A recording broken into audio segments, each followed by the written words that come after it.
You know that feeling you get when you plan something out, you work the plan, and it just works? Isn't that a great feeling? Well, it was about a month ago. It was a Tuesday, January 17th actually. We had just finished a Toastmasters meeting here at work, and I was kind of enjoying the afterglow of the meeting. Just kind of worked.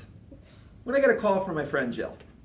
Now Jill is with my other Toastmasters club, and she had been planning for like 3 months. She'd been planning this open house where we were going to bring in lots of former members of the club, people from the community, really a big deal. And I know that Jill had been working hard on it. So she called me up. Says, "Hey Gary." I say, "Hey Jill, how you doing?" She says, "Good. What's your speech title?" I said, "My speech title?" She said, "Yeah, you know, the speech you're going to be giving in the open house in 2 days." Let me change my opening question. Have you ever been scared stiff and not had a speech, but had to give one? Well, I fairly recently went through this on January 17th. And so I wanted to share a few things that I learned. And I'm hoping that they can help the rest of us when we have to give a speech and put one together quickly as well. And I have basically 3 tips. The first tip is we should speak on something that we know very well. When you're preparing a speech quickly, you don't have time to do research. You can't look up all the languages in the world. You can't figure out how to say genuflect in various languages. It has to be something that pretty much just comes out of your head, something that you know and you can put down on paper. In the case of that open house speech, it was pretty easy for me because what I was speaking on was the public speaking course that we were about to start giving to the general public, and which is actually going on right now. I had been planning this thing for months, so it was right at the front of my head. So it was really pretty easy to put together a speech pretty quickly. Now let me give you an example that didn't work out so well. When I was in college, I studied electrical engineering, but I always had a sort of a fascination for physics. I didn't really know physics, but I thought it was cool. In 2013, I discovered the wonder of online courses. And so I thought, this is great. I could take online courses on quantum physics. And I did. I took 2 online courses on quantum physics, and I read a couple of books. In other words, I knew enough about the subject to speak about it at parties to people who didn't know. In 2014, I joined Toastmasters. And now I had to think about, well, what are my speech topics that I'm going to use? And I thought, I know. I'll do a speech on quantum physics. Needless to say, there's a big difference of knowing enough to talk about a subject at parties to people who know nothing about the subject, and giving a speech on it to people in the audience who may just be physicists. That one didn't work out so well. So what should you talk about?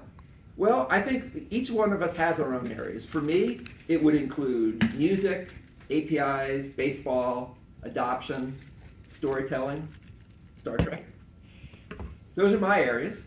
Your areas may be different. So that's my first tip, though. If you need to prepare a speech quickly, think about, what do I know in my head? What can I just basically pull out and put on paper? The second tip is to use a structure. If you look in the CC manual, especially in project number 2, you'll find a whole bunch of different structures listed, topics, chronological, and so forth. It really doesn't matter that much which structure you pick. You can pick different ones for different speeches, but pick one of those structures and then stick to it. The structure is, I look at it as kind of like the bones of the speech. It's the skeleton. It's what lays out how the speech works. Once you have that skeleton, then you can start putting on the meat. And I would actually start with that skeleton. I don't know how everybody else writes speeches, but what I find works the best is I actually start with the structure. So I say, if I'm going to use a body that has 3 points, let me write down those 3 points first, then let me start going and filling them in. Once I have the body in pretty good structure, then I go ahead and add an introduction. I don't know if anybody writes the introductions first. Yeah? If it works for you, that's great. For me, what I always find out is by the time I get finished doing the body, I want to scrap the introduction, start over again. So So that's the way that I do it. Start with the body. So my first tip then is to pick a subject that you know. And my second tip is to use a structure for the speech. In this particular speech today, you can see what my structure is. In the body, I had the first point being speak about something you know. The second point being use a structure. And the third point is where I'm about to get to. So that's my second tip. My third tip for preparing a speech quickly is once you finish your speech, you have it all written out, now you're ready to go perform it, right? Right? Wrong. We need to rehearse it. Now I know somebody right now is thinking, oh man, I hate rehearsing speeches. And I know somebody's thinking that because that somebody is me. That's what I'm thinking. I hate rehearsing speeches. I was in my hotel room last night rehearsing my speech, talking to the cozy couch in the corner of the hotel room. So I think we all hate rehearsing. Actors hate rehearsing, but they do it. I was once listening to a public speaking podcast, and yes, there are public speaking podcasts, and yes, I really do listen to them. I'm such a geek. But on this public speaking podcast was a former actor turned public speaking coach named Michael Port. And Michael Port said something on this podcast that really turned my head around. He said, think about what actors do.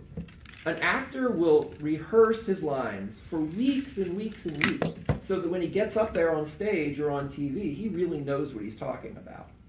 He said, for an actor, rehearsal is your job. And I thought about that and I thought, yeah, you know what? As public speakers, that's our job too. After all, we're going to take up the time of people who are listening, so we should put in the time to rehearse the speeches ourselves. Now, you might wonder, how much time should I put in a rehearsal? The answer is as much as you have. If you're going to be preparing a speech that you're going to give in 2 days, I would say that by the end of the first day, you should be rehearsing it. Because what I always find is as I'm rehearsing the speech, I'm changing it. It's improving. This speech that I'm giving right now, I guarantee you, if you go back and look at the original version that I wrote out, it covers the same basic points, but it's much different. And I think probably better. It gets more natural to the way you naturally talk. You don't say things like ridiculously stilted, which I said in another speech of mine. You say, it just sounds ridiculous. So it gets better, it improves, the more you rehearse it. So those are my three tips. First, pick a topic you know. Second, find a structure and stick to it. And third, rehearse as much as you can. Now, at the beginning of my speech today, I have a little bit of a confession to make. I kind of implied, I told you that story about the 2-day speech for the open house. Now that's actually totally true. It was January 17th. I did have only 2 days to prepare, and I had completely forgotten that I had signed up to give a speech. So that part was actually totally true. But I kind of implied that that speech is what inspired this one. That's really not quite true. The speech that inspired this one, I didn't have 2 days to prepare. I had 2 hours. And I can tell you, I used the exact same process. Pick something I knew, use the structure, and then rehearse it. If you only got 2 hours, how do you rehearse it? I used the first hour to write it, second hour to rehearse it. It really does work. Now, I hope that you never have to give a speech in 2 hours. But if you do, we all have a process now to use. And to be totally honest, it's a little bit of a rush. It really is. You work it, you get done, and then you can look back at that 2-hour speech and say, I did that. I did it. This Toastmaster?